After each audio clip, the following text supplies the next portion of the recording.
Ser podcast. Cuenta atrás para los Oscar y el gran estreno de la semana es una de las sorpresas de la temporada. La película brasileña Aún estoy aquí, dirigida por Walter Salles y con una impresionante Fernanda Torres. En este episodio los escuchamos y analizamos este drama sobre la memoria histórica. Además hay propuestas comerciales como The Monkey, del universo Stephen King, o una nueva entrega del oso Paddington. Entre los estrenos españoles destaca Daniela Forever, el regreso de Nacho Vigalondo al largometraje, y el cine de autor nos trae a Jude Law de Rey Tirano y Maloliente y la historia de Limonov. En series, dos de las más esperadas, la tercera entrega de The White Lotus y el thriller Día Cero con Robert De Niro. ¡Acción!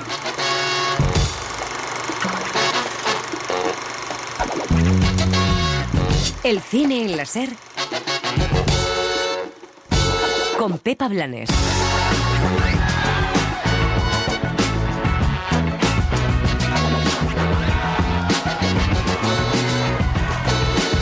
En la última década, Berlinale ha sido el festival que ha aupado ese nuevo cine español, no solo con el Oso de Oro Alcarrás, sino ya mucho antes.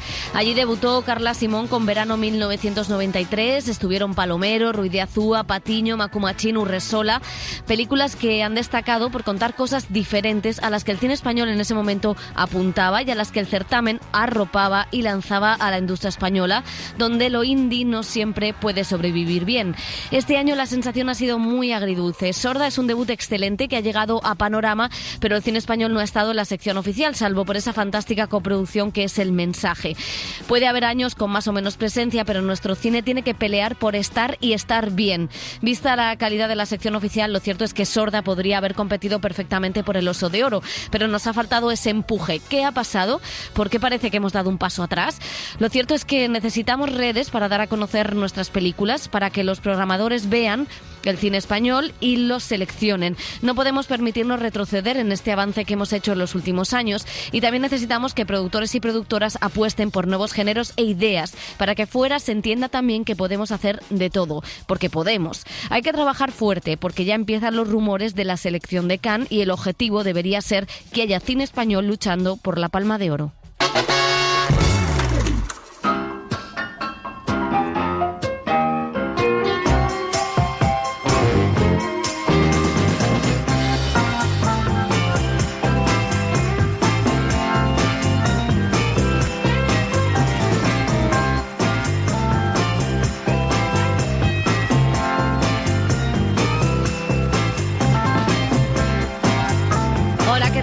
Bienvenidos a El Cine en la Ser. Empezamos con estrenos taquilleros. Elio Castro, José Manuel Romero, sacar los billetes. ¿Cómo estáis? Aquí la cartera para pagar los billetes que no tenemos. Exactamente.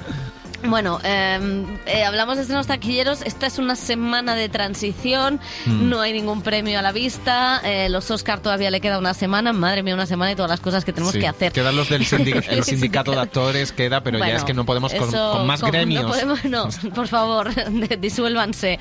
Bueno, a la espera también de que lleguen las últimas nominadas a los cines. Vamos a empezar con dos títulos así grandilocuentes. Por ejemplo, The Monkey, que es la enésima adaptación de Stephen King sobre dos gemelos que descubren a un antiguo mono de juguete al tiempo que una sucesión de muertes pues ocurren a su alrededor. Osgood Perkins, que debutó con Longlegs, dirige esta historia de terror que protagonizan Theo James y Elijah Wood y que reúne humor y carnicería a partes iguales. Oh, qué raro. No recuerdo cerrar esto con llave. Por casualidad, ¿recuerdas si había un mono de juguete de mi tía en ese mercadillo? Oh, no sería un recuerdo de su infancia, ¿verdad?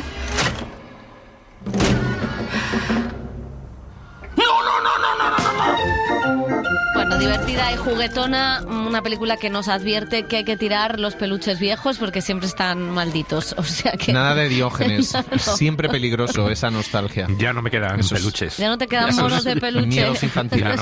No, pero Longlegs está catalogada como una de las mejores películas de terror del año pasado de este director, hijo de Anthony Perkins, y la verdad es que se estrenó un poco de tapadilla en verano, pero sí, la verdad es que funcionó muy bien, o sea que los amantes del terror ya tienen una nueva propuesta. Pues ahí está, y del terror vamos a pasar a otro otro fenómeno, en este caso es un emblema británico, esta vez del cine familiar, con Paddington, Aventura en la selva. Es una nueva entrega de este personaje, este oso británico, como decimos, que ahora lo que hace es visitar a su tía Lucy en Perú, pero un misterio pues le lleva a la selva amazónica y a las montañas peruanas. Olivia Colman y Antonio Banderas, iba a decir Anthony Banderas, están en esta nueva entrega. Paddington, ha llegado una carta de Perú para ti. Oh. Querido Paddington, me temo que tengo noticias preocupantes sobre tu tía Lucy. Tía Lucy ha desaparecido. Me crió cuando me quedé huérfano siendo un osezno. Tengo que encontrarla. Bueno, pues ahí tenemos el personaje. Y vamos a saltar a una de las películas nominadas al Oscar a Mejor Película. Aún estoy aquí. Una de las grandes sorpresas en las nominaciones es la cinta brasileña de Walter Salles, que ganó Mejor Guión en Venecia y que ha logrado 3 nominaciones, como decimos, a película, también a película internacional y a Mejor Actriz para Fernanda Torres. Cuenta la historia, basada en las memorias reales del escritor Marcelo Rubens Paiva, que recrea cómo fue su infancia en una familia numerosa, intelectual, progresista, durante la dictadura brasileña y cómo su madre se convirtió en una de tantas heroínas anónimas que sacó adelante a todos tras el secuestro y asesinato del padre.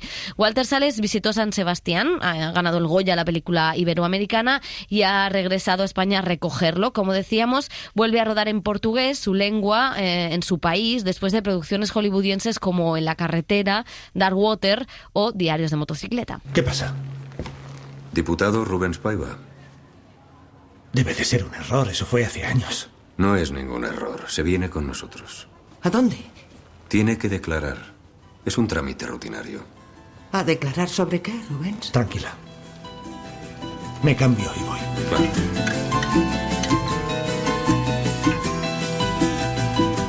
It took us a long time to make the research.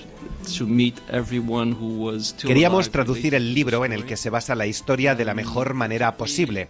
Nos llevó mucho tiempo hacer la investigación para conocer a todos los que aún estaban vivos relacionados con la historia. Y también me llevó un tiempo entender cómo llevarlo a la pantalla de la mejor manera posible. Para mí se ha convertido en una historia personal porque, aunque no conocía a los personajes, sí que viví mi infancia en esa dictadura militar en Brasil.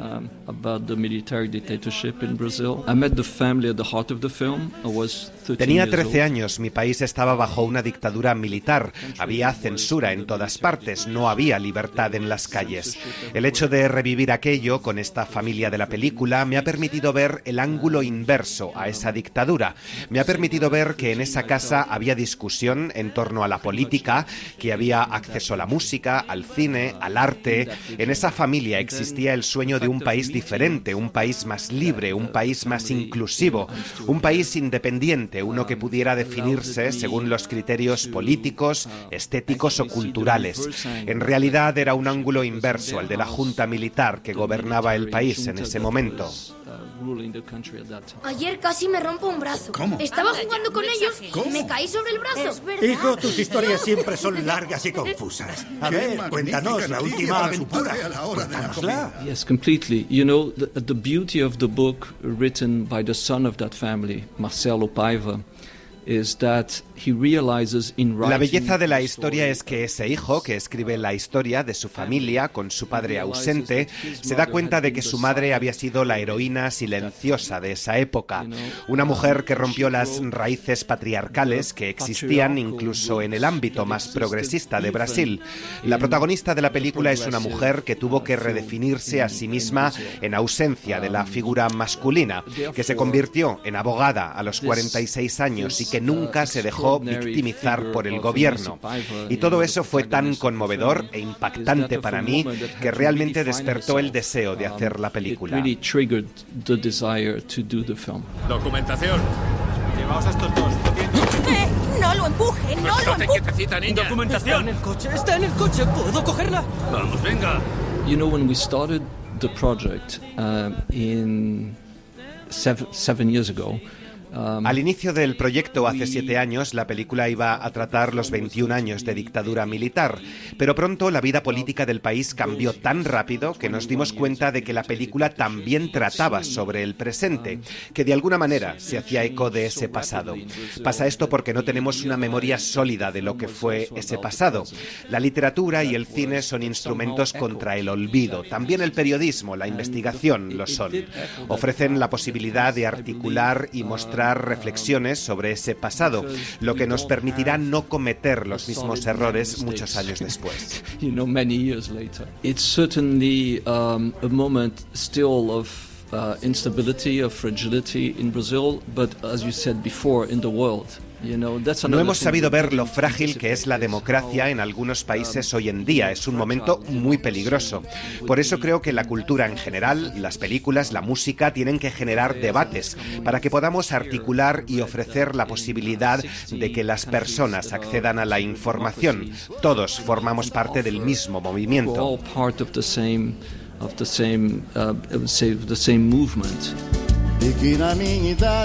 La actriz Fernanda Torres, la hija de Fernanda Montenegro, la protagonista de la película de Walter Salles, Estación Central de Brasil, que fue la que puso al director en la senda del cine americano. First of all, I think what we've tried, Walter and all of us, was to be faithful to this woman. She faced tragedy in her life. She had this utopic life of a house lady with 5 children. Decía la actriz en el Festival de Venecia que tanto ella como el director lo que buscaron era ser fieles a la historia de esta mujer que se enfrenta a la tragedia después de vivir pues como en esa utopía que era esa casa con puertas abiertas donde sonaba la música, donde se veían películas, donde cruzabas y estaba la playa, y la verdad es que es una película bonita y emocionante. Sí, sobre todo por el contraste que hay entre esa primera parte de esa familia ideal, alegre, de unos hijos adolescentes, pequeños adolescentes, que les preocupa pues eso, pasárselo bien, ir a la playa, jugar al fútbol. La hija mayor la vemos ya más comprometida. Vemos ese lado cotidiano y terrible de la dictadura, de los controles policiales en las carreteras. Y de repente pues todo se trunca para esta familia cuando este cabeza de familia pues desaparece, ¿no? Y a partir de eso se convierte en una película de terror, ¿no? Entonces yo creo que está muy bien ambientada, muy bien interpretada, con una grandísima naturalidad y que nos transmite esa sensación de angustia, de tragedia, de dolor que va pasando los años cuando una persona querida pues ha desaparecido. Cómo funcionan las dictaduras, es decir, cómo uno puede desaparecer en una cárcel de repente y que no haya ni un sistema que lo proteja, que se pueda investigar, en fin, todo es tan sumamente terrible que yo creo que hace que de la película muy recomendable. Y por supuesto la interpretación de Fernanda Torres sobresale en todo el elenco, pero ya te digo que todos los actores, los niños, los adolescentes, las personas que rodean a esta familia, todos están estupendos. A mí me gustan muchas cosas de la película, pero hay dos sobre todo que yo creo que son muy diferentes a cómo se suele retratar las historias sobre dictaduras o represiones. Uno es esa alegría, ¿no? Esa mirada también a refugiarse en la cultura o a intentar seguir viviendo como se vivía antes de la dictadura, a pesar de que evidentemente eso es imposible, ¿no? Porque bueno, pues aquí aparecen muchos detalles. Es una familia de clase media alta que de repente pierde el poder adquisitivo con la dictadura, en la que hay que salir adelante en muchos frentes, pero aún así es esa mirada altiva y alta a lo que es el terror, ¿no? Poniendo la música de Caetano Veloso, yendo al cine, intentando que los hijos sigan estudiando, intentando un poco hacer toda esa vida diaria que el régimen del terror impide, que también es un tipo de lucha, ¿no? Y me parece muy bonito explicarlo. Luego que no aparezcan escenas de violencia ni de tortura, que creo que durante un tiempo ha sido importante que aparecieran en el cine para reflejar de lo que han sido capaces los distintos regímenes, pero que también en estos momentos donde la violencia siempre es tan gratuita y donde la violencia la vemos al acceso de un clip, el hecho de que no salga y de que esté ahí en la retaguardia también me parece algo muy simbólico y positivo, y que veremos la semana que viene en los Nickel Boys como algo también a quitar, ¿no? Y como una decisión política de la propia película.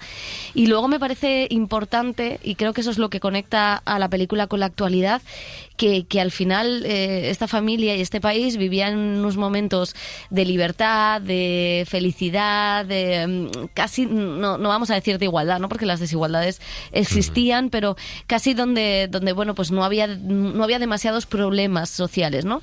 Y de repente de un día para otro todo cambia. Y eso nos recuerda que las democracias no siempre están para siempre, no están consolidadas siempre, y que todo es muy efímero y se puede romper. Estamos viendo cosas muy locas en estas últimas semanas, no como para echarnos a temblar debajo de la cama, pero sí para ponernos en retaguardia de que pueden pasar cosas y de que todos tenemos una cierta responsabilidad en ellas. Y yo creo que eso es una de las fuerzas de la película, ¿no? Que creo que sí es capaz de, que sí es una película muy moderna, capaz de ponernos en el aquí y el ahora.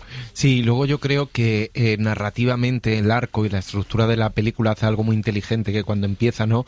Esa coreografía familiar, esa utilización, ¿no? De los vídeos en Super 8, de ese sol brasileño que inunda con la fotografía al inicio de la película, hace que de alguna manera tú como público establezcas una conexión emocional con los personajes, ¿no? Y con el desarrollo tanto de esos niños pequeños que hacen muchas preguntas, como de los adolescentes más rebeldes, como de la revelación cultural, esos padres abiertos, esas comidas que hacen. Y cuando todo se trunca, tú ya acompañas a todos esos personajes. Tú quieres vivir en la familia. Y tú de alguna manera los acompañas en unos duelos muy diferentes, porque son duelos de que a ti no te han comunicado que tu padre ha fallecido, ha desaparecido, es ese limbo en el que se han quedado muchas dictaduras, ¿no? Como decía Elio, y es muy interesante cómo lo afronta cada uno, ¿no? Y cómo esa madre, al final Walter Sales convierte a Fernanda Torres lo decía él, en una heroína casi moderna, ¿no? Se echa a la familia a la espalda, pero sin olvidar el pasado, sin dejar de luchar por algo de justicia, por preguntar, aunque incomode, y por preguntar. Y a mí me parece que la peli al final funciona emocionalmente, sobre todo por eso, como segundo todo lo que habéis dicho a nivel de político y una defensa, ¿no? De la memoria histórica para no repetir errores, un antídoto contra el olvido. Incluso Walter Sales decía esta semana en España lo bonito que había sido, decía una frase que era que la memoria genera memoria, y que muchos jóvenes han descubierto que sus tíos abuelos, sus abuelos habían sido víctimas de la dictadura y se han puesto a hacer vídeos en TikTok con imágenes de la película o buscando fotos antiguas. Entonces creo que esa es la función del cine, y sorprende por eso que también, ¿no? Como Argentina 1985 son dos películas con una raíz muy distinta, desde el thriller judicial o político a lo íntimo de la familia, pero que conectan emocionalmente, y las dos también han conectado en Estados Unidos, algo que no es tan fácil, ¿no? El público americano, pero sí que han hecho la temporada de premios, las dos lo hicieron, y eso es porque están bien contadas, porque llegan a lo humano y porque retratan una realidad que sirve de espejo con el presente. Ojo con esta película y con Emilia Pérez, que están compitiendo en Mejor Película Internacional. Y ojo a Fernanda Torres. Ojo entre la división de votos entre Demi Moore y Mickey Madison. La semana que viene haremos nuestras predicciones finales, pero ojo a Fernanda Torres, que ha tenido un final. Y ojo a la legión de brasileños en redes sociales y de votantes brasileños, ¿no? Porque lo dicen muchos analistas americanos, que los brasileños están haciendo una campaña para pedir el voto, cosa que... que se haya colado en Mejor Película ya dice mucho de lo que ha gustado a los académicos. Bueno, y también hay que entender que es Walter Sales. Quiero decir que es un director con el que muchos han trabajado, y es un director al que conocen y ven. Que una de las principales dificultades, que lo escucharemos la semana que viene, que nos contaba Álvaro Carretero, experto en campañas, es que fíjate, decía una cosa curiosa, y es que Emilia Pérez, antes de la polémica, no la había visto muchísima gente. No, en Netflix Estados Unidos no. Entonces, claro, como las polémicas o como determinadas cosas, que lo que tienes que conseguir es que vean esta película. Y Walter Sales tiene algo ganado, y es que es alguien que ya ha trabajado en la industria, y es alguien al que ven, que es que un poco lo que tenía Bayona el año pasado, ¿no? Es alguien a quien ya de entrada le van a ver. Y luego no hemos comentado, no vamos a hacer mucho spoiler y que la gente haga el viaje con esta familia, pero Fernanda Montenegro, Fernanda Torres, qué bonito, 30 años después, la segunda brasileña en estar nominada después de su madre. Es como un cierre de círculo muy bonito, ¿no? Que también ayuda. Sale en la película. Claro, por eso, que también ayuda a ese impulso de la película emocional. Una Nepo Baby. Bueno, vamos a seguir con cine español.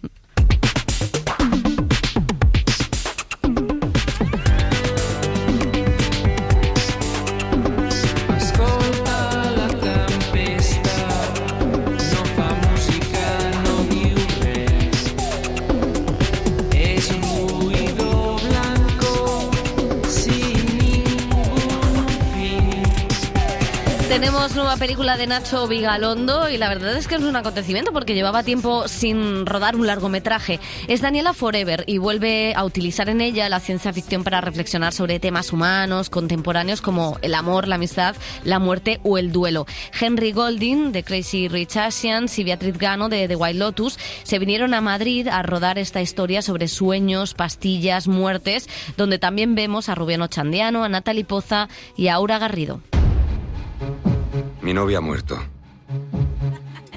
¿Sabes lo que son los sueños lúcidos? Es cuando sueñas lo que quieres. Es un fármaco que los belgas han desarrollado que te permite tener esos sueños así. Hemos estado estudiando si puede haber un uso terapéutico. Daniela. Y parece que sí lo hay.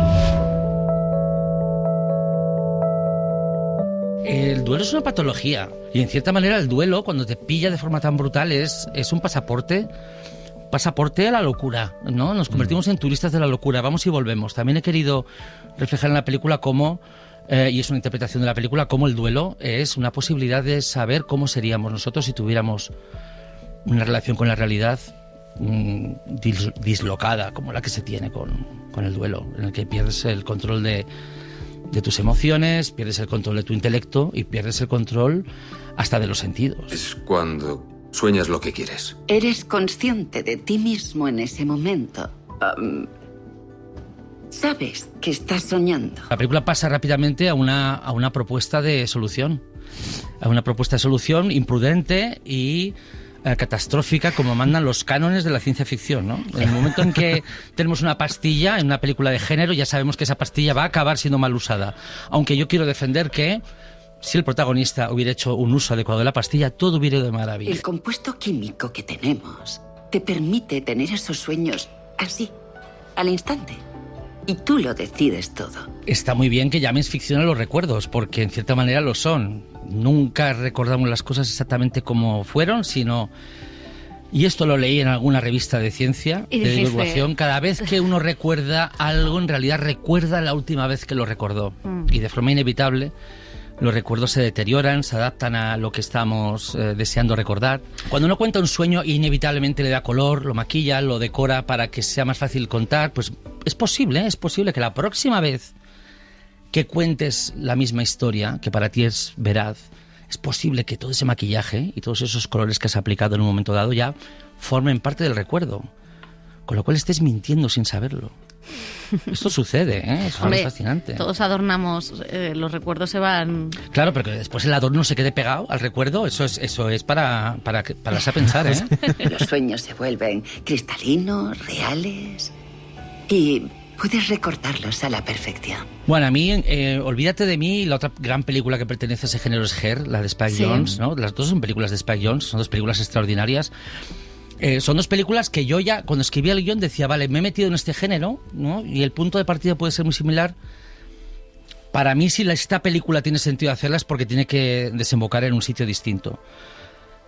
Y había algo que me apetece mucho hacer en todas las películas, que es plantar al personaje frente a un espejo, cuestionarle, a una escala a la que, por ejemplo, en estas películas no se da, ¿no? Hay un momento en el que, por ejemplo, cuando en Her Joaquín Phoenix tiene un ataque de celos irracional, la película se compadece y comparte esa tristeza en vez de decirle, chico, vamos a ver, vamos a sentarnos un rato.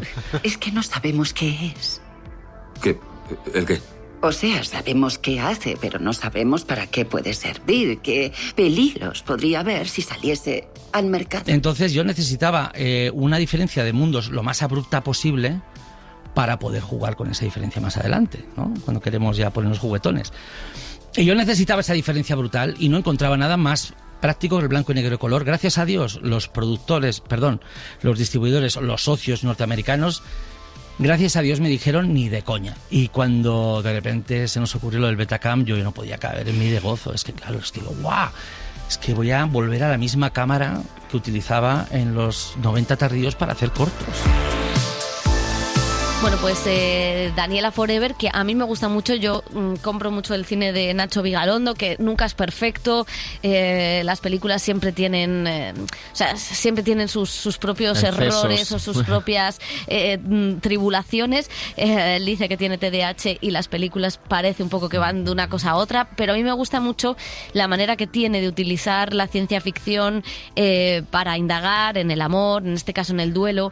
Es una película que se le puede decir que se parece a Olvídate de mí, pero yo creo que es mucho más cruda y mucho más profunda y que se atreve mucho más que los cineastas americanos a diseccionar las cosas dolorosas, ¿no? de la vida moderna, y a mí la verdad es que compro y me gusta que nos lleve por este Madrid. Tiene muchos elementos muy, muy interesantes, y en eso que decías tú de la disección de traumas modernos, que podemos decir, aunque el duelo es universal, ¿no? También está la masculinidad, ¿no? Frente a otros referentes como Olvídate de mí, lo escuchábamos a él, o Her, incluso de Space Jones.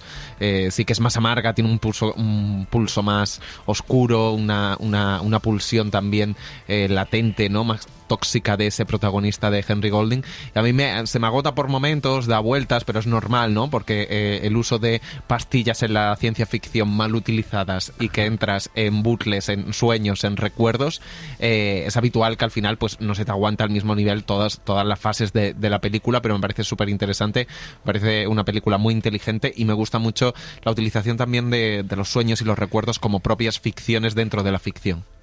No, que siempre es una sorpresa, un placer, y ver una película de Nacho Vigalondo, por lo que decías tú, ese punto de locura que tiene. Yo creo que siempre tiene unas ideas muy, muy brillantes. Siempre, sí. Y bueno, desde las 7:35 y convence a grandes estrellas. Sí. Y luego, pues bueno, el desarrollo, digamos, que bueno, pues puede ser discutible, pero siempre es estimulante ver un director que tiene algo insólito, ¿no? Que nos propone algo original y distinto a lo que vemos. Pues la verdad es que sí. Vamos con el siguiente estreno, que estuvo en Cannes hace 2 años. Es La última reina, también de un director brasileño, Karim Ainuz. Está ambientada en la corte de los Tudor, con Enrique VIII al frente, y muestra la vida de Catalina Parr, que fue la sexta y la última esposa de este rey, que tuvo 9 o 10 esposas. Tuvo 6 esposas. Bueno, ya le daba más, le he sumado a las amantes.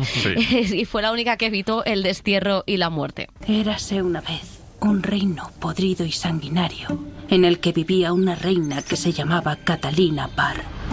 Era la sexta esposa del vengativo rey Enrique VIII. No toleramos a los herejes. Me matará igual que mató a mi madre. Jamás te haría eso. Alicia Vikander y Jude Law son los protagonistas de esta historia, y a él le preguntaban en Cannes por su opinión sobre la monarquía británica. I'm curious to know what is your take on the British monarchy. Thank you. Thanks. I don't really follow it. I find it as a chapter in history kind of intriguing, how it relates to itself if you look backwards. But I'm not one for gossip. I don't really enjoy it. I find that interesting. Hombre, me gusta que no le gusten los cotilleos a Jude Law, el que ha sido víctima de muchos cotilleos y ha superado esos cotilleos. Sí. O sea, no, never forget los cotilleos de Jude Law y Sienna Miller, que aquello sí que fue un culebrón. La verdad es que este Cannes fue el de la coronación, porque recuerdo que estaba también Ken Loach, y a Ken Loach le preguntábamos si había visto la coronación del príncipe del rey Carlos, y él decía no, y luego decía, bueno, a little bit. Un poquitito. Todo británico. Mira, hablábamos antes de Paddington. Paddington tomó el té con la reina. Y Ken Loach, pues hombre, algo... No, nunca le han invitado. Ken Loach nos reconoció en Mallorca que la única persona de una monarquía que había conocido era Leticia, la reina Leticia, porque había acudido a la presentación de la Atlántida Film Fest, donde le daban el premio honorífico, y le aplaudió mientras él estaba puño en alto en el escenario. Esto es lo que podemos contar de ese encuentro, nada más. Pero bueno, yo he de decir que soy un poco fan de Enrique VIII Sí. y de todas las películas sobre los A Tudor. pesar de que se cargan a casi todas sus mujeres. Porque tuve un profesor de historia que nos puso Ana Bolena, o sea, nos puso todas las películas sobre los Tudor. Es que fue un rey fundamental, ¿no?, en la evolución de la historia británica. Creó una religión. Creó la religión, rompió con el papado, sentó las bases de lo que es un poco la independencia, la separación de poderes entre la Iglesia de Roma, la Iglesia católica, y luego la creación de la Iglesia anglicana, y luego posteriormente pues Isabel I pues fue la gran reina de Inglaterra, ¿no?, en dura competencia con Felipe II. Pero lo único que me daba la impresión viendo esta película es que te daban ganas de ducharte una vez que has salido de la película, porque todo es tan sórdido, todo es tan sucio, parece que todo huele tan mal.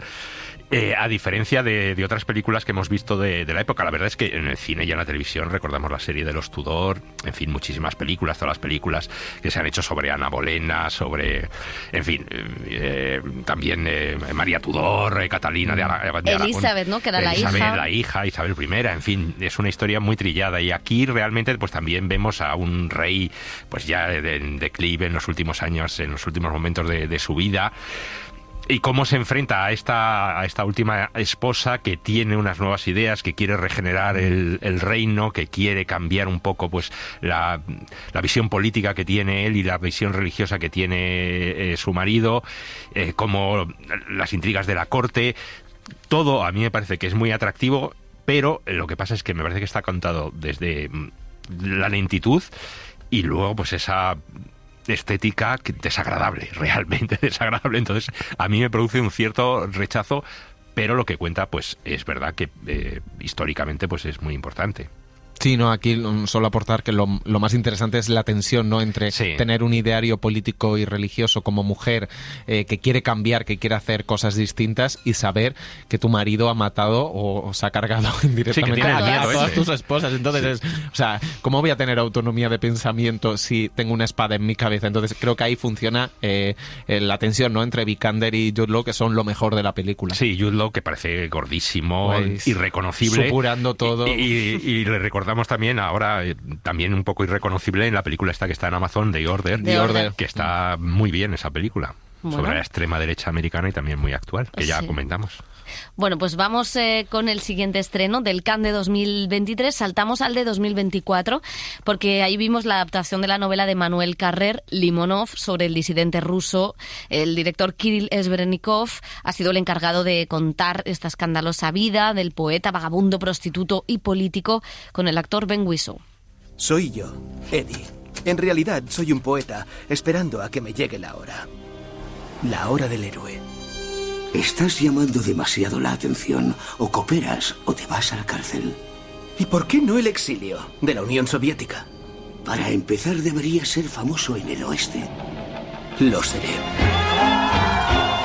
Pues la verdad es que para mí fue una decepción enorme esta adaptación de Limonov, que se centra demasiado en la vida sexual, que no es que no me interese, bueno, no me interesa, lo que me interesa básicamente es cómo sortea pues la caída, bueno, el comunismo, la caída del comunismo, la caída de la URSS, la llegada de los oligarcas, de la corrupción, su relación con Putin, y sin embargo es como que todo está contado sin llegar a profundizar demasiado, algo que creo que la novela sí tenía un retrato psicológico y político de Europa, pero sobre todo a través de este personaje que, bueno, pues odias o amas dependiendo de lo loco que estés, y creo que la película no consigue nada de eso. No consigue nada, y sobre todo, o sea, viniendo una película de una novela de Manuel Carrer, que es increíble la novela, léanla porque es alucinante la historia de este poeta político, todo lo tenía, ¿no?, que va dando bandazos, y también porque estaba Pavel Pawlikowski detrás del guión, el director polaco, que se retiró luego del proyecto, y sí que noto que está muy fascinado por la etapa neoyorquina, ¿no?, por esto del poeta underground de Rusia, llega a Estados Unidos y se le olvidan cosas esenciales como su colaboración con Serbia, ¿no?, con dictadores, luego la vuelta a Rusia, fundando casi un partido filonazi contra Putin, su relación con el comunismo, su etapa de Francia, luego etapa de mayordomo, va dando saltos, y como hacía el Leto, lo único que casi está bien en la película a veces es el montaje y las transiciones a mí, fíjate que musicales. musicales, pero ni le compras eso. Que creo que todo el mundo alaba una transición en la que va contando la evolución del siglo a través de la música y varios decorados. Y sí, claro, es muy bonito de ver, pero es como, pero ok, está vacío. No sustenta. Entonces, lo que hay. Y creo que me pasa, fíjate, viendo esta película, me pasa que creo que es un director que me resulta vacío. Lo siento porque vives en el exilio y lo estás pasando muy mal, pero no me gusta tu cine. A ver, Kirill. ya hemos visto que aquí no exiliado puede ser cancelado también.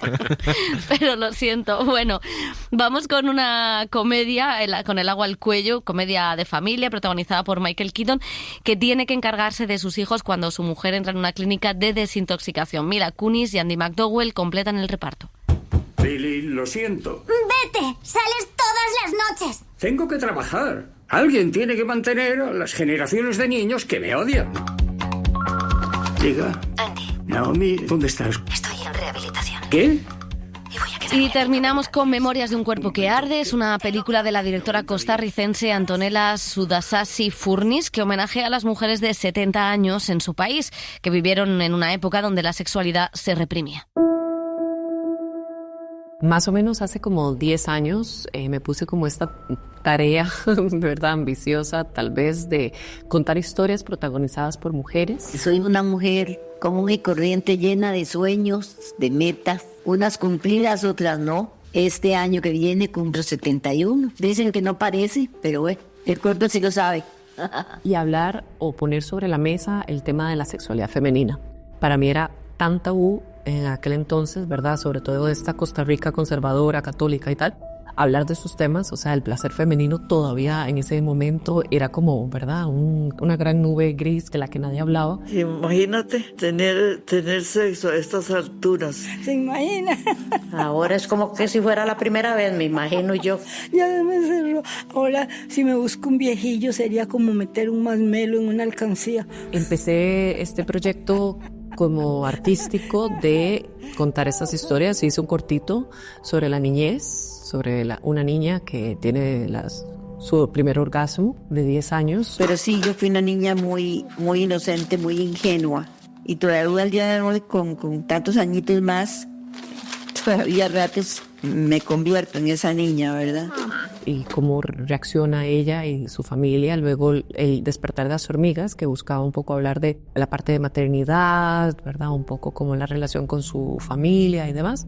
Y ahora esta, que casi que termina recopilando un poco las historias o las memorias de mujeres adultas mayores y cómo fueron entendiendo la sexualidad y su feminidad incluso a lo largo de su vida y cómo viven la sexualidad ahora. Quería ser amada con cariño y ternura, tampoco lo conseguí cuando era joven. Quería poder disfrutar del sexo como me contaban mis hermanas, tampoco pude. Realmente esta película en particular la inicié hace 5 años con una conversación con mi abuela paterna. Ella tenía 93 años, no pude profundizar en ese diálogo tanto porque ella tenía ¿verdad? Le agarré como el último cachito de memoria, entonces empecé a hablar con otras mujeres y de estas conversaciones surge la película. Siempre viví con mi esposo hasta que él murió. Él era muy caliente, demasiado caliente, más bien. Entonces, desde que yo empiezo a hablar con ellas, me doy cuenta que tienen una urgencia de hablar de estos temas de los que no han hablado nunca con nadie, o sea, ni con sus abuelas, ni con sus hijas, ni con sus madres, ni con sus nietas, ni con nadie. Entonces me confiesan o me confían sus historias y a partir de esas historias creo la película. Tampoco voy a llamar a nadie para que me auxilie, para que me apague el fuego que tengo. Un bombero, necesito un bombero. Como te estaba contando, desde el principio ellas me pidieron no ser reconocidas, ¿no? Me pidieron el anonimato. Mejor así que no me reconozcan.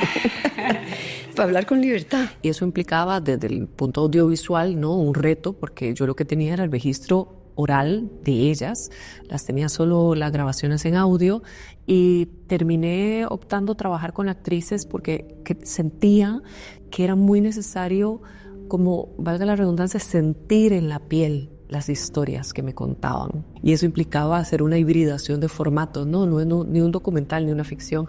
Al final, pues muchas de las imágenes que me traía a mí, las historias que ellas me contaban, me fueron como dando ideas de qué poner en pantalla. El cine en la SER con Pepa Blanes.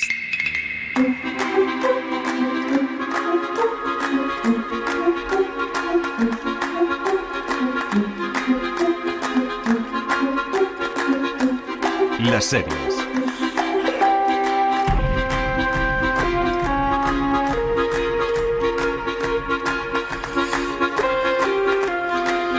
Pues volvemos al resort de lujo más conocido de la ficción televisiva. The White Lotus estrena su tercera temporada. Y esta vez nos vamos a Tailandia, Dani Garrán, ¿qué tal? Nos vamos metafóricamente. Ojalá hacer un programa especial desde allí, ¿no? Desde Tailandia. Enviado especial, me podéis haber mandado. Ojalá pisar un resort alguna vez en mi vida. Aunque sea aquí. Es que nos han dicho una cosa muy fea por el pinganillo que no vamos a reproducir, Carlos Ródenas. No lo he escuchado, se lo ha hecho solo a Pepa. ¿Sabes? Bueno, ya está disponible en Max el primer capítulo de esta temporada, donde un puñado de clientes adinerados y muy infelices interactúan con los trabajadores infelices también y no adinerados del resort de lujo. Si no importa el jet lag ni los kilómetros que los separen de su casa, todos llevan consigo su prepotencia, sus relaciones tóxicas y sus secretos, a los que se suman los choques culturales que experimentan con la gente local. La sátira social creada por Mike White ahonda esta vez en conceptos como la muerte y la identidad, en la temporada más oscura hasta la fecha y en la espiritualidad que aporta un enclave budista. El budismo es para la gente que quiere reprimirse en la vida, que tiene miedo. No te ates, no tengas deseos, nada, ni siquiera lo intentes. Siéntate en posición de loto con un dedo metido por el culo. Yo pienso que es bueno desear cosas, siempre y cuando las puedas tener. Conseguir lo que quieres en la vida. Eso es la felicidad, tío. La pregunta es, ¿qué quiero yo? ¿Mujeres? ¿Dinero, libertad, respeto? Madre mía. La filosofía de The White Lotus no cambia, nueva localización y nuevos personajes. Jennifer Coolidge es la única que repitió en la segunda temporada y ahora es Natasha Rothwell la que vuelve como empleada a aprender técnicas de la cultura budista. Entre el elenco, un nepo baby de manual, Patrick Schwarzenegger, el hijo del legendario actor, que ahora comentaremos ya lo que todo el mundo esperaba hecho en el primer capítulo. Lisa, estrella tailandesa del grupo de K-pop Blackpink, ojo a los fans del K-pop, que son peligrosos en redes, y Carrie Coon, que viaja con otras dos amigas para explorar la amistad a partir de los 40. Ya sé que es genial que te estén poniendo la alfombra roja todo el día, pero ¿no te cansas de que todos te hagan la pelota? Yo me volvería loca. No está tan mal, pero siempre tengo que ser simpática y no puedo tener un mal día en público. Me imagino que dudarás de las intenciones de la gente. A ver, incluso yo dudo de la gente. En Austin todo el mundo conoce a Dave y su empresa. Y en serio, muchas veces, no sé, pienso que la gente quiere ser mi amiga porque le caigo bien. Soy una tía genial, ¿no? Maravillosas estas tres amigas que empiezan a lanzarse dardos cuando beben una botella de vino. La serie de HBO lo vuelve a apostar todo a ese choque entre clases sociales con otro grupo de ricos a los que enfrentar a sus miserias personales en este lujoso entorno para encontrarse a sí mismos. Todos sin olvidar debates como la turistificación, la apropiación cultural o los debates sobre el sexo y las relaciones de poder entre hombres y mujeres. Mi novio se esconde de mí. No me lo creo, igual que el mío. ¿Tu novio se esconde de ti? Sí, verás, lo que hace es mandarme por ahí un rato porque le saco de quicio. No, pero te lo juro, es un puto coñazo, o sea que casi que me da igual. Detrás de mí, el calvo. Verás que hay muchos tíos calvos blancos en Tailandia. Sí. Aquí la gente los llaman pek. Pringaos en su casa. Pobres calvos.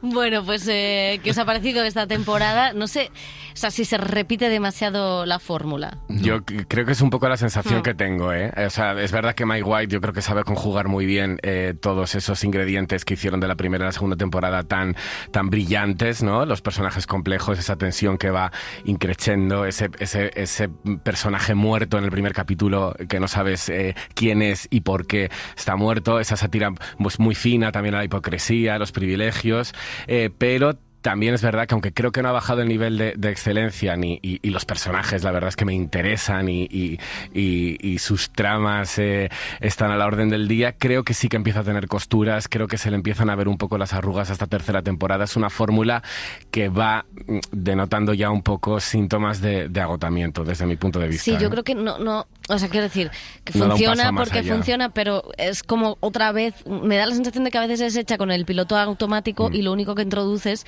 son las connotaciones o las idiosincrasias de los lugares nuevos, ¿no? En Sicilia la cosa italiana, aquí la cosa asiática, pero que fuera de eso, como que me parece que es lo mismo, que sí, que está bien, pero que me parece que le falta a algún genio con un poquito más de brillantez para hacer algo diferente, ¿no? Y ofrecer algo un poquito diferente, ¿no? Y a Jennifer Coolidge, que tampoco está, Ya. que la echamos a menos. Bueno, ya tenía que se acabó su etapa en esta serie. Yo estoy dentrísimo. Es decir, se pueden repetir cosas, pero dame estos pijos, dame esta mala leche en momentos que tiene la serie. Yo creo que sí que va cambiando un poco también el perfil, ¿no? Aquí tenemos pues la amiga actriz súper popular que miden un poco, que se mide con sus amigas entre el éxito o el fracaso. Esa familia hiperpija, con pufos en la bolsa, el padre conectado al teléfono, ese nepo baby de Patrick Schwarzenegger ya desnudo en el primer capítulo, que seguramente es alguien con muchos problemas a la hora de relacionarse con las mujeres, y obviamente desde el minuto 1 vas con esa Choni de Manchester, con esa actriz que la vimos en Sex Education, ya era Sí. de lo mejor, con esa relación tan extraña que tiene con este empresario que busca algo oscuro, ¿no? en esa isla, porque cada uno está ahí por distintos motivos o intereses, ¿no? Desde la religión, el budismo, hacer una tesis doctoral, a descansar solamente y tomarte unas pastillas, a supuestamente disfrutar. Entonces yo creo que es súper interesante en esta serie, partiendo de que hay un asesinato y no me importa tanto descubrir quién lo ha hecho, sino la dosificación de la información y cómo se van tirando pullas entre ellos y las relaciones entre estos ricos y el personal, lo que tiene que aguantar, porque son unos pesados y unos insolentes, la mitad de ellos. Yo compro, vamos, estoy dentrísimo y no me resulta tan repetitivo, porque creo que el cambio de lugar es fundamental en esta serie a la hora de la idiosincrasia de muchas de las tramas. Bueno, pues ahí está The White Lotus. Adiós. Bueno, adiós. Ok. Borrar esto que acaba de decir José. Off. Bueno, vamos a cambiar, ¿no? Porque vamos a seguir hablando de esto de los ricos, porque sí que lo que decía José tiene razón. Es verdad que hay una cierta fascinación por las vidas de los ricos. De hecho, hay un ensayo fantástico de Raquel Peláez que lo demuestra, esa gente que no sabemos cómo vive, de qué vive. Bueno, sí lo sabemos. Ese dinero no viene de nada limpio, lo siento. Pero tampoco sabemos muy bien cómo se relacionan entre ellos, cómo sufren, cómo son en el interior, ¿no? Porque los ricos, al igual que el resto de los mortales, también sufren, como nos demuestra The White Lotus, y en televisión ha sido un subgénero que se ha explotado mucho. Sí, enfrentar a los ricos a sus miserias es un subgénero en sí mismo, y si además esta exposición sirve para hacer sátira social, pues es aún más redonda. A lo largo de sus condecoradas 4 temporadas, lo vimos en Succession, fue muchas cosas esta serie: una comedia shakespeariana, una sátira venenosa, un drama familiar. La última gran serie de HBO, creada por James Armstrong, fue la crítica de clases más potente que se recuerda a la televisión reciente, mientras mostraba cómo la búsqueda de la acumulación ilimitada por parte de los ultrarricos desplaza cualquier atisbo de humanidad. La despedida del patriarca en su funeral, interpretado por Brian Cox, lo decía todo. El dinero, los corpúsculos de vida que brotan por toda esta nación y mundo, llenando a hombres y mujeres a cada rincón de deseo, acelerando la ambición de poseer, de fabricar, de comerciar, de obtener rédito, de construir, de mejorar. Los grandes géiseres de vida que construyó.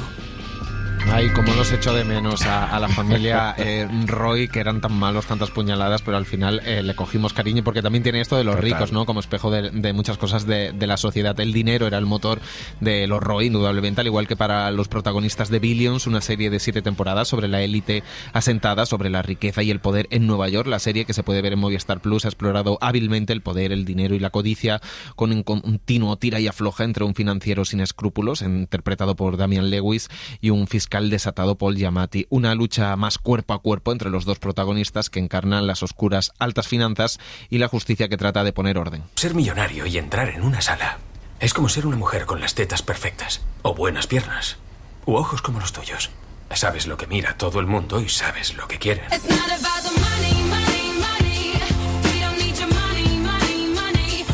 Y bueno, también nos consuela saber que gente con más dinero que nosotros también sufre más que nosotros. Por eso también nos encantó ver en HBO a las mujeres ricas de Big Little Lies sufrir cuando sus familias se desmoronaban. Nicole Kidman y Reese Witherspoon se unieron para convertir la novela homónima en una serie bajo la dirección de David E. Keighley, todo un veterano en televisión. Shailene Woodley, Zoe Kravitz, Laura Dern y Meryl Streep completaron el elenco de una serie sobre la sororidad y las falsas apariencias de las familias ricas de Monterrey. Oye, seguro que hay algunas mujeres que están resentidas contigo. Pero mírate, vamos. Eres preciosa, tremendamente competente, económicamente independiente. Estás en el comité escolar, en la junta del acuario, ¿eh? Mujeres, todas queréis ser la envidia de vuestras amigas, pero Dios os libre de llegar demasiado lejos. Bueno, este creador, David E. Kelley y Nicole Kidman, antes de beberse el vaso de leche, repitieron para llevar una novela a la televisión con un tono muy White Lotus. Nine Perfect Strangers coloca a 9 personas en un lujoso resort para desconectar, para mostrar de nuevo pues las costuras de una sociedad contemporánea enferma y egocéntrica. Melissa McCarthy, Bobby Cannavale o Luke Evans eran algunos de los huéspedes que reflexionaban sobre los valores que rigen la sociedad, las relaciones personales y las terapias y el uso terapéutico de las drogas. Está en Prime Video. Conozco a las mujeres como tú.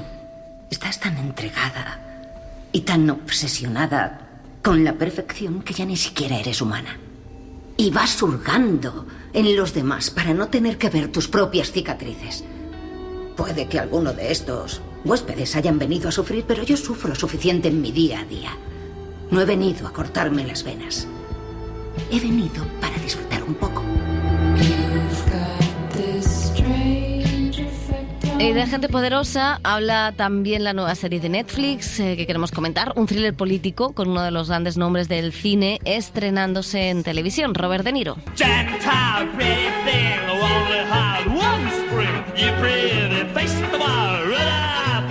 Sí, porque después de más de 50 años de carrera, Robert De Niro se estrena en televisión con su primera serie, Día Cero, un thriller de 6 capítulos en el que interpreta a un respetable expresidente de Estados Unidos que debe encontrar a los responsables de un ciberataque devastador que ha sumido el país en el caos. En medio de esta investigación se topará con los intereses de las élites de la tecnología, de esa tecnocasta tan de moda últimamente, de la información, de Wall Street y del mismo gobierno. La directora, Linka Glatter, que dirigió Homeland, está al frente de los 6 capítulos, adaptando un texto de Michael C. Smith, el ganador del Pulitzer. Angela Bassett es la actual presidenta del gobierno y Lizzie Kaplan interpreta a la hija de Robert De Niro en esta investigación sin respiro. Somos estadounidenses, ¿qué hacemos? Tendríamos que estar ayudándonos, que estar apoyándonos. ¿Crees que haces lo correcto? No, señor, tienes miedo. ¿Crees que indignándote por una absurda teoría de la conspiración dejarás de tener miedo? No. Lo que haces no es propio de un patriota. Madre mía. Bueno, Robert De Niro ha hablado sin tapujos sobre la situación política en Estados Unidos. De hecho, pues se enfrentó a los seguidores de Trump el pasado año, le ha llamado payaso, ha dicho fuck off y ha pedido no votar por él las elecciones, algo que nadie le ha hecho caso, como vemos. Que ya no se respeta a nadie. Ni siquiera Robert De Niro. Sí, el actor siempre ha sido muy combatiente contra la administración Trump, prestó su voz también a una campaña de Biden donde criticaba los planes de reelección del actual presidente y contaba el actor en una rueda de prensa que más que fijarse en los hombres que ostentan el poder ahora para crear su personaje, se ha fijado en la figura del expresidente, de cómo afrontan el vacío de poder cuando tienen que salir de la Casa Blanca. A lot of times, you see presidents on press conferences, this and that, you get a lot of feel for what they're doing, what they're saying, you get...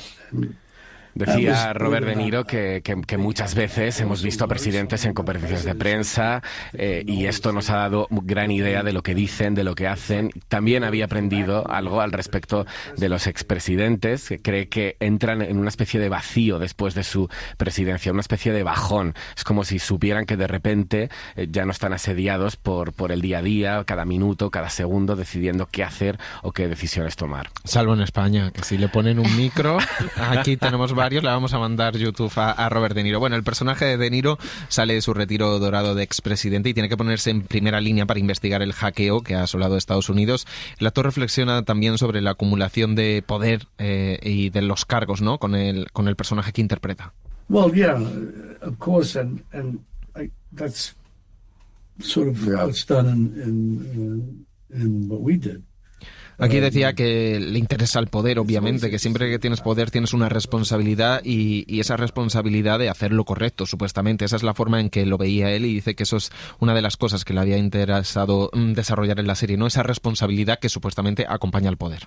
Sí, a pesar de llevar toda una vida en la industria del cine, el actor se mostraba también muy cauto con las reacciones que había recibido de los primeros espectadores de la serie. Es verdad que tiene todos los ingredientes de una serie de Netflix para triunfar, pero prefiero esperar al estreno. I can't say what I would hope they take away. They will take away what they take away, and we'll get the feedback. Oh, we never thought of that. I never thought of that. It's like reading a novel. You don't know. Decía el actor que esperaba que los espectadores se llevaran una buena impresión de la serie, pero que no es algo que le importe demasiado. Es como leer una novela. No sabes tampoco cómo va a impactar a quien sea que la esté leyendo. Bueno, pues yo voy a decir que me parece una cosa terrible. Estoy yo. Está muy hater hoy.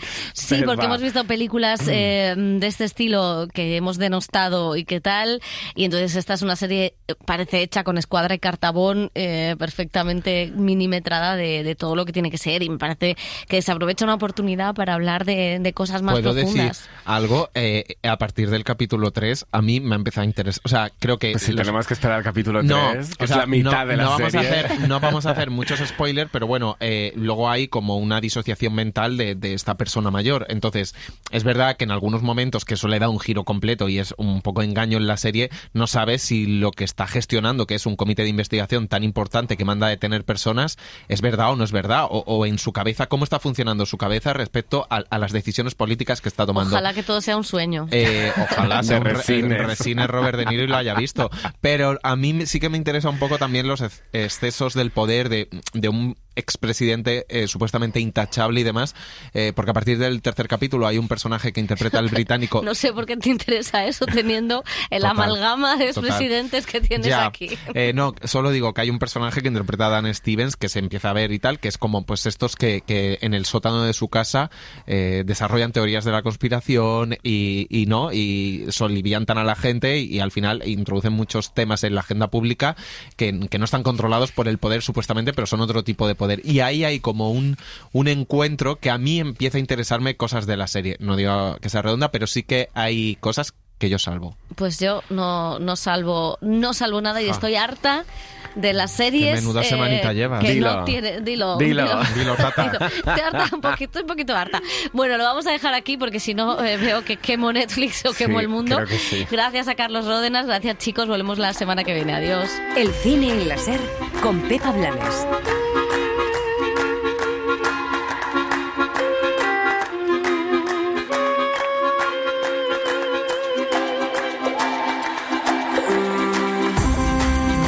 Para no perderte ningún episodio, síguenos en la aplicación o la web de la SER, Podium Podcast o tu plataforma de audio favorita. Cadena SER. La radio.